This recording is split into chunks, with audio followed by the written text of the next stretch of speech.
بالله من الشيطان الرجيم. بسم الله الرحمن الرحيم. الله نور السماوات والأرض مثل نوره كمشكاة فيها مصباح. المصباح في زجاجة. الزجاجة كأنها كوكب دري يوقد من شجرة مباركة زيتونة لا شرقية ولا غربية يكاد زيتها يضيء ولو لم تمسسه نار نور على نور يهدي الله لنوره من يشاء.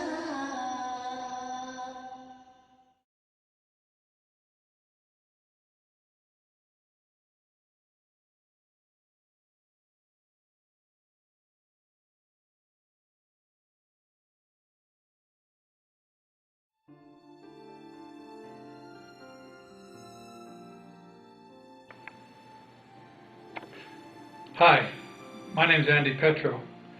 I want to talk to you today about an experience that I had a few days before graduation.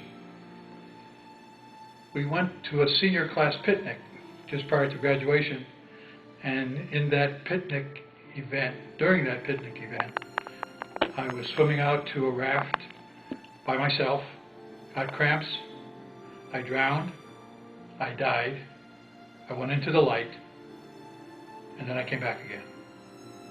What I'd like to describe to you is the process of dying. First of all, the drowning process was not a fun process. It was horrible, it was painful. I was stuck at the bottom of the lake. I had aches and pains in every cell of my body. I didn't know what else to do. I was screaming internally for one breath of air. All I wanted was one breath of air, but I couldn't get it. And then a voice inside of my head said to me, Andy, called me Andy, it said, Andy, you need a rest, just for a moment. And I said to the voice, no, I don't think I want to rest. I have to get up for the air. And in trying to get up, I found that I was stuck in the mud. My hands were stuck in the mud, I couldn't pull them out, and I'm imprisoned. And then the voice said to me again, Andy, you can continue the struggle, but you want to rest for just one moment. And so I said to the voice, okay, all right, I'll give it a rest for just a minute and then I'm going to continue. I'll let go. And as soon as the word go formed in my mind, I was pulled out of my body. And all of a sudden, I looked down and I could see my body stuck in the mud. But I'm in a body. I can feel it.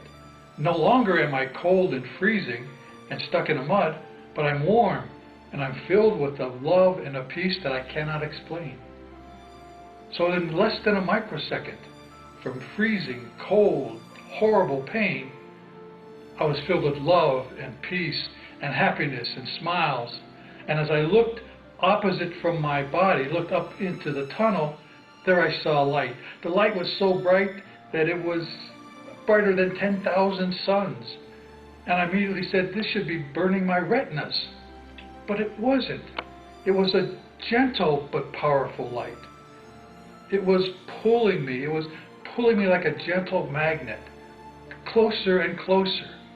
And the closer I got, the more I was filled with an ecstasy, with a love, with an unconditional love of me as Andy.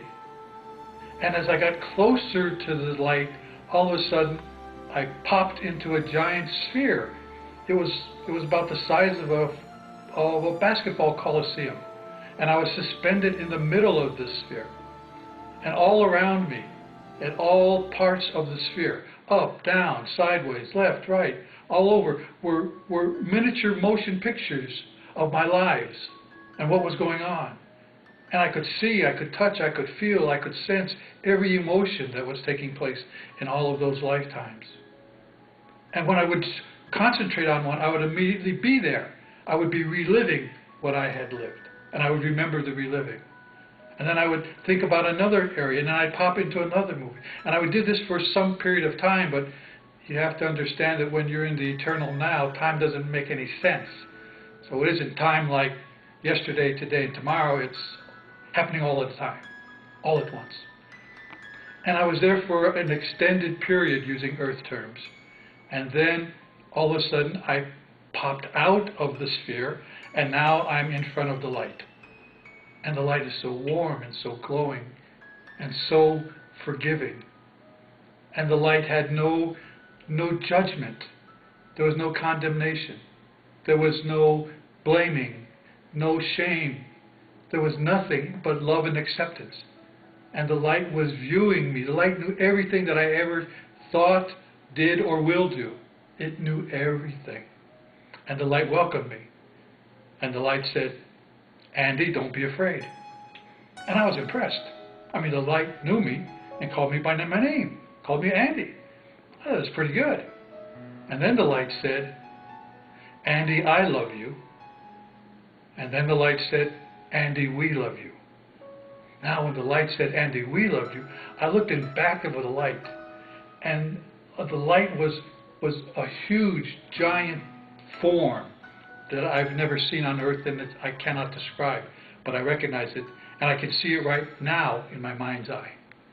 And as the light said to me, "Andy, we love you," in back of the light were billions and billions and billions of other lights. And all of them knew me. And they all said in a giant chorus, "Welcome home, Andy."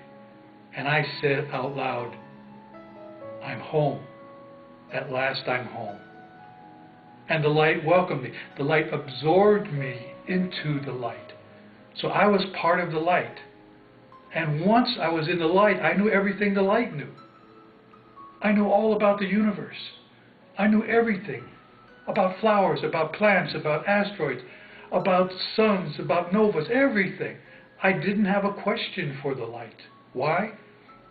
Because I knew all the answers. I had nothing to ask. And we laughed and we played. And by the way, the light has a fantastic sense of humor. We would view some of the really silly things that I did in my lifetime, and we'd be laughing at how serious I took them. Because life down here is an illusion. It's a game. Don't take it so serious. The life has a wonderful sense of humor. And we're laughing and we're talking and we're just having a great time. And then the light says to me, "Andy, you have to go back." Now, I'm not going back. I said to the light, "I don't think so. I'm home. I'm staying." And then the light said to me for the second time, "Andy, you're going back." And I said, "No, you don't understand. I don't want to go back into that body. I don't want to go back on earth. I'm home here in the light." And then the light said for the third time, "Andy, you're going back." And as soon as I heard the K from the back, I was pushed back into my body, filled with pain and anxiety. And during all of that process, I was now on the beach, and my friends were pushing the water out of my lungs, and I was coughing the water out, and I was completely conscious. And I was crying. And all of my classmates thought I was crying from the pain of drowning. But I was crying because I was no longer in the light. I was back in my body. I was back on earth. I wanted to be in the light. During this entire episode, from the moment I start sinking into the water and the mud, up until the moment I was coughing water out of my lungs on the beach, I never lost consciousness. I was aware of every microsecond of that time. Being in the light was being in unconditional love. Unconditional love means unconditional forgiveness. Unconditional forgiveness causes you to smile forever. That's the story, folks. That's what it feels like to die and come back again. Thanks for listening.